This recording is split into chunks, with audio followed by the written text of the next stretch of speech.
Casual. Today we are going to be going over our Week 5 predictions for the 2024 NFL season. Before we get into these predictions, make sure you leave a like on the video, subscribe, please subscribe as well as turn that notification bell, and also make sure you're typing in the comment section what you agree with, what you disagree with, and give me some of your picks for this week's games. Without further ado, let's get into the predictions. Looking at our last week, we did so much better. I think we were 8-8 in week 3. We bounced back with an 11-5 performance in week 4, bringing our total record up to 39-24. But let's get into the first game. First game is Bucks Falcons. Falcons at home 2-2. Buccaneers are 3-3. Falcons are slight favorites. They're coming off of a sort of gritty division win over the Saints with a game winner from Younghoe Koo, while the Bucks are coming off of a very impressive win over the Eagles. I know the Eagles aren't as good as maybe we thought they were, or at least at this point in the season, but nonetheless, it was a very impressive win for the Bucks. The Bucks defense, which has been very questionable throughout the season, has really stepped it up over the last couple games. They've allowed a total, outside of the, not including the Broncos game, they held the Eagles to 16 points. They held the Lions to 16 points early. So their defense has played pretty good, despite some maybe question marks going or early on in the season. Falcons coming off of an impressive win in the Saints, a tough win, and then a tough loss to the Chiefs.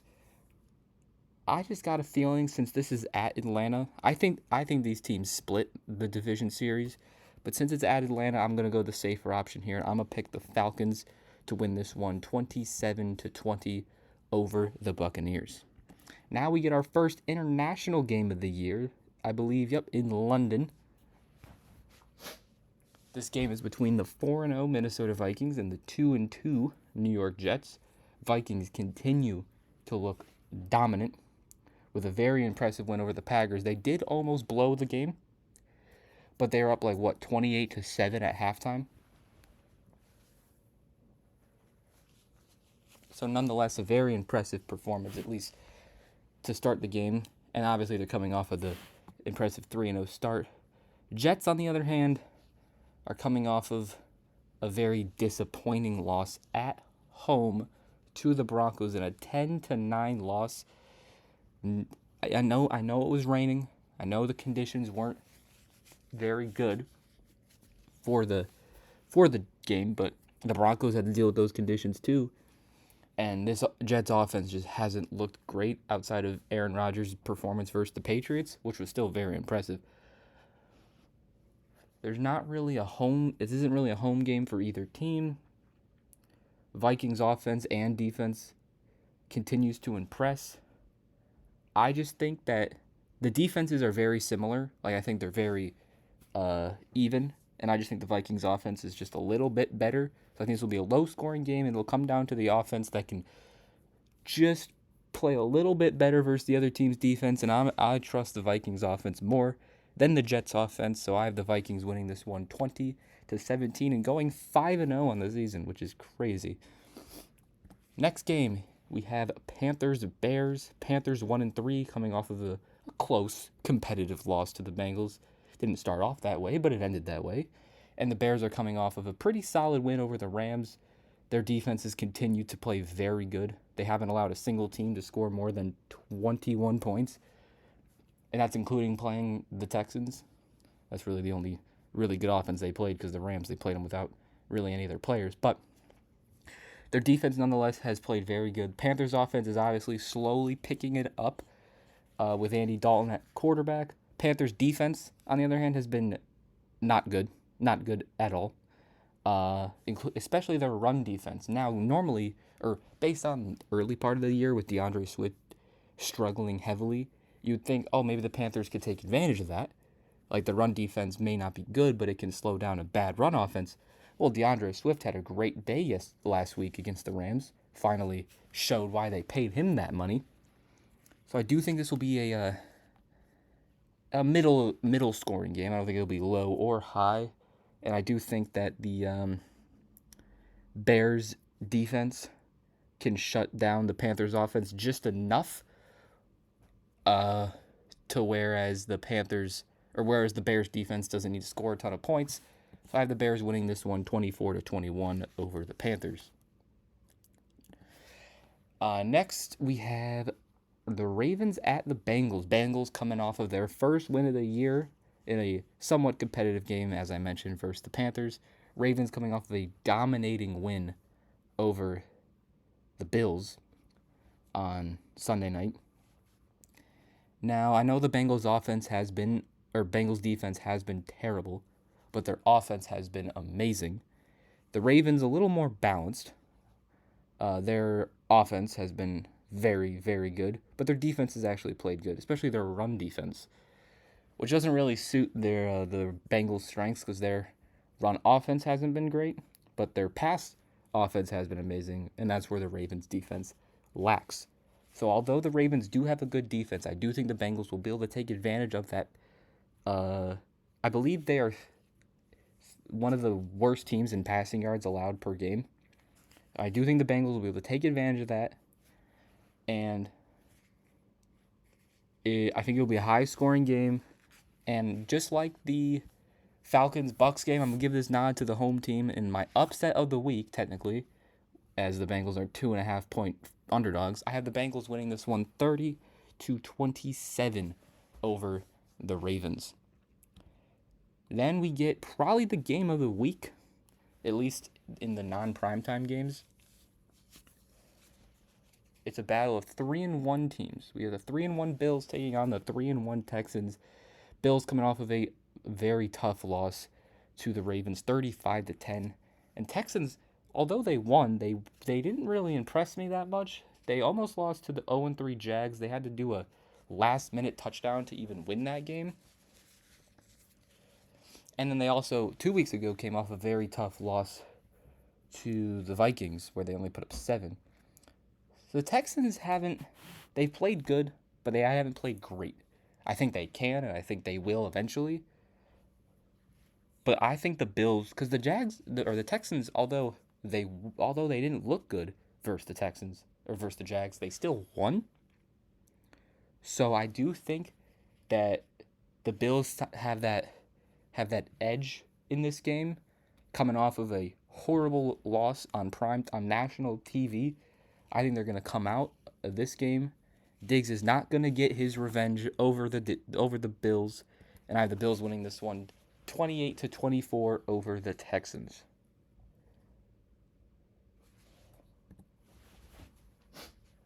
Now we have Colts-Jags. Jags, of course, 0-4, coming off of a close loss to the Texans, as I mentioned, and the Colts 2-2, coming off of a pretty solid, impressive win over the formerly undefeated Pittsburgh Steelers. Joe Flacco came in that game and just did what Joe Flacco does. Anthony Richardson is questionable going into this game. Both of these teams do not have good defenses, so I do think it will be high scoring. However, I don't know if their offenses are good enough to overcome the defenses and put up like 30 points each. Now, looking at my score prediction, I do have it a little bit lower than I may want to, but we'll stick with it for now. I do think this will be a high-scoring game. I do think people like Brian Thomas, for any fantasy players, Jonathan Taylor will have good games. And honestly, just like I'm doing in all these division games that are very close to me, I'm giving the nod to the home team. But it isn't just because of the home team. I do think the Jags, I don't see how the Jags, I know they haven't looked good, but they played well versus the Texans. I don't see how they start 0-5. So I got the Jags winning this one 24-20 over the Colts. Next game is Dolphins-Patriots. This one's a very interesting game. I don't really know how to pick this one. Both teams 1-3. Dolphins coming off of a tough loss. Patriots, it was a tough loss as well, but they played the Niners, so you can't really blame them for losing that game. This is probably going to be an ugly game. Both defenses are pretty solid. So I think, again, it's going to come down to which offense can just score a little bit more versus the opponent's defense. And I think the rushing attack of New England, I know Ramondre hasn't played great. It looks like they're going to start Gibson. The rushing attack has been solid, and I'm going to give the advantage to the Patriots here, winning 20-13 over the Dolphins. Now we get to Browns-Commanders. Commanders surprising 3-1 start. Browns, I don't know if it's surprising to their 1-3 start. Commanders coming off of a blowout win versus the Cardinals. Browns coming off of a close loss to the Raiders, who just came off of a bad loss to the Panthers the following week. So one team is really high and one team is really low at the current moment. And the Browns defense is good. Don't get me wrong. This is definitely the best defense Jaden Daniels is going to face. He faced the Bucs in week 1, the Giants in week 2, the Bengals, and then the Cardinals. So Jaden Daniels hasn't really come up against a good defense. And now he's got the Browns, who they've played like a slightly above average defense. However, the Commanders' offense has been amazing. The third highest scoring offense this year at 30 points a game. And the Browns' offense is 27th in scoring. So although the Commanders' defense hasn't been great, they can easily shut down the Browns. And I don't know if the Browns can shut down this Commanders team. Give me Commanders 23-17 over the Browns. Raiders-Broncos. Another interesting game. Both teams 2-2. Broncos on a 2-game win streak, while as the Raiders have won every other game. Broncos, it was ugly, but they beat a good Jets team. At least we think a good Jets team. Before that, they had a very impressive win over a good Bucs team, an actual good Bucs team. I think this will be a very low-scoring game. Both defenses are very good. Well, Raiders' defense is okay. Broncos' defense is amazing. So I don't know if the Raiders will not, I don't think, will be able to score much. Coming off of the Devontae Adams trade rumors and all that's going around. Give me the Broncos 17-13. There's a lot of division games, and I know I'm picking all the home teams. And who knows, that might continue with this game. We got Cardinals-Niners. Niners coming off of a dominating win over the Patriots. Cardinals they started off really well. They had a good game versus the Bills. They put up 40 versus the Rams. They were competitive versus the Lions, but then they kind of fell apart versus the Commanders. Whereas the Niners, they did have that tough loss to the Rams, but they blew out the Patriots. They're slowly getting healthy. Kittle's back. Debo's back. McCaffrey's still not back, but they got Jordan Mason.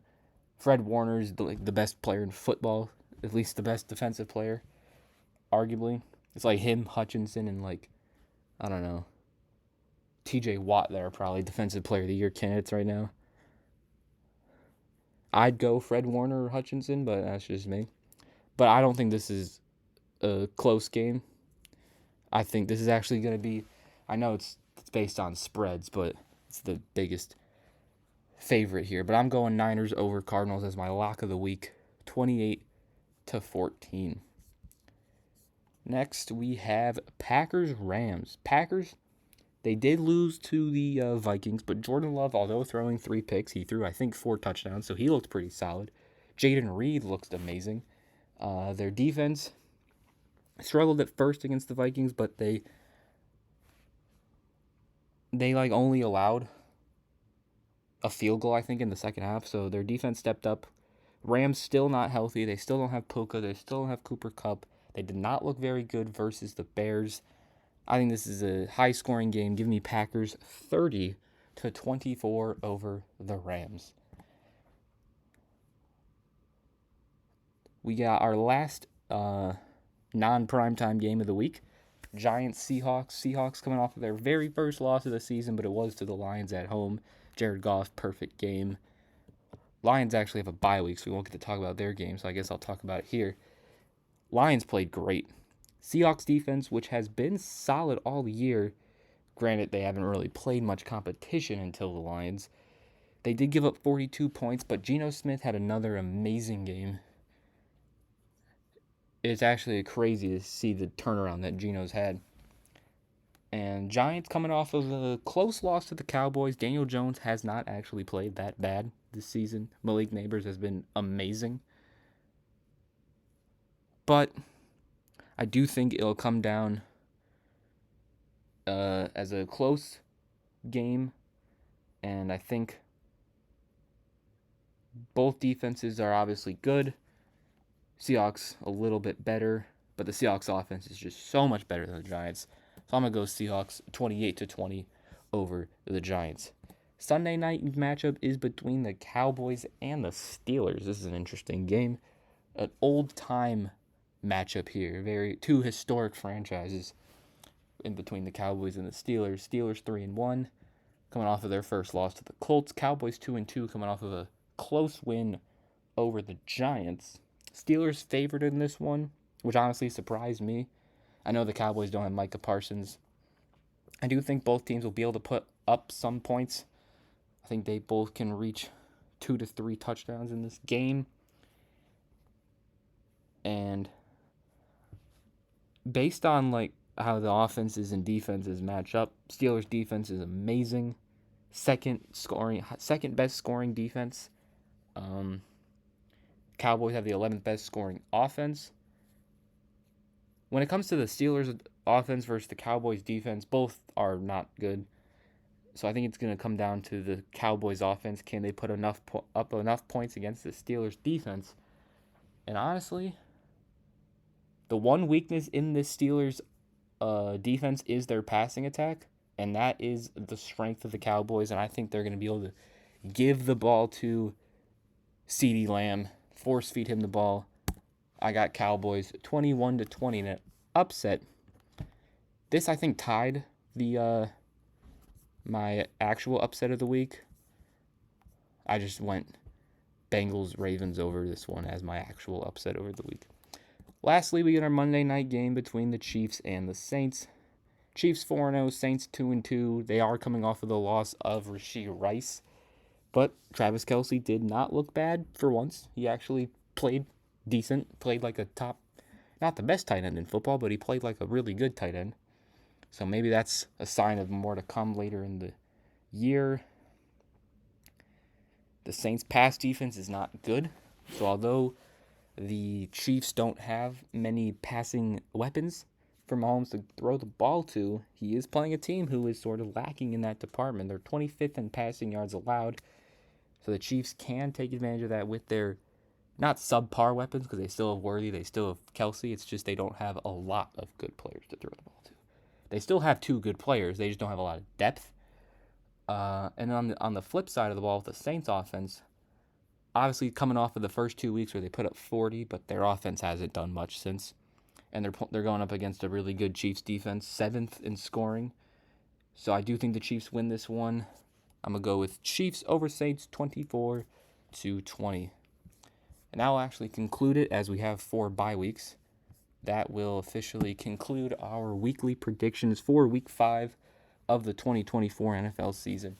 As always, make sure you leave a like, comment what you agreed with, what you disagree with, and also give me some of your picks as well. And also most importantly, make sure you hit that subscribe button. See you guys next time. Peace.